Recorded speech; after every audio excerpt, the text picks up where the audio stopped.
আমি সচৰাচৰ দেখি থকা আমাৰ চাৰিওফালে থকা পদাৰ্থবিলাক সাধাৰণতে তিনিটা অৱস্থাত থাকে: কঠিন, জলীয় আৰু গেছীয়।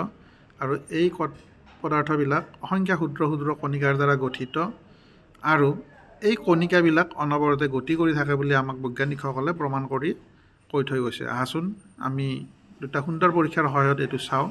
এইডাল এডাল চক পেঞ্চিল। আমি সকলোৱে জানো চক পেঞ্চিলডাল এটা কঠিন পদাৰ্থ। এয়া চোৱাচোন, আমি যদি গুড়ি কৰি দিওঁ হাতেৰে এনেকৈ, এয়া অসংখ্য পাউডাৰ এইবিলাক গুড়ি পাম। এই পাউডাৰ গুড়িবিলাক লগ লাগিয়ে চক পেঞ্চিলডাল হৈছে। আকৌ এয়া চোৱাচোন, এই বিস্কুটখনো যদি আমি এনেকৈ ভাঙি দিওঁ, অসংখ্য সৰু সৰু গুড়ি পাম। এই সকলো গুড়ি লগ লাগিয়ে বিস্কুটখন হৈছে। কিছুমান পদাৰ্থ কি কণিকাবিলাকৰ আকৰ্ষণীয় বল কম, সেইকাৰণে আমি এইবিলাক ভাঙি গুড়ি কৰি দিব পাৰোঁ। কিন্তু কিছুমান আছে টান, কিন্তু সেইবিলাক যে আমি গুড়ি কৰিব নোৱাৰিম সেইটোও নহয়। মই কি কৰিলোঁ, এডাল ল' ল'লোঁ। তো আমি গুড়ি কৰিব নোৱাৰোঁ হাতেৰে, কিন্তু মই যদি এইখন হেক্সোপ্লেটেৰে যদি এনেকৈ কাটোঁ, এয়া চাবা লৰ অসংখ্য গুড়ি, এইবিলাক লৰ গুড়ি, এই গুড়া ক্ষুদ্ৰ ক্ষুদ্ৰ গুড়ি লগ লাগি এই লৰ বলটোতো গঠিত হৈছে। গতিকে এই পৰীক্ষাকেইটাৰ পৰা আমি কি গম পালোঁ যে পদাৰ্থবিলাক কঠিন হওক, জলীয় হওক, গেছীয় হওক, অসংখ্য ক্ষুদ্ৰ ক্ষুদ্ৰ কণিকাৰ দ্বাৰা গঠিত। গতিকে এইবাৰ আমি আন এটা পৰীক্ষা কৰিম যে পদাৰ্থবিলাকৰ কণিকাবিলাক গতি কৰে নে নকৰে চাম। এইটো কাঁচৰ গ্লাছ আৰু মই ইয়াতে ল'লোঁ পানী। আমি সকলোৱে জানো পানী এবিধ জলীয় পদাৰ্থ।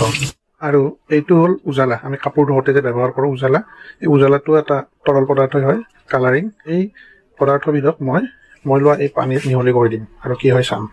এতিয়া মই সাঁফৰখন খুলি ল'লোঁ, খুলি লৈ ইয়াতে কেইটোপালমান দি দিলোঁ। চাবচোন এতিয়া কি হৈছে। এই গিলাচটোত থকা গোটেই পানীখিনি চোৱা, কালাৰটো গোটেই পানীখিনিত বিয়পি পৰিছে।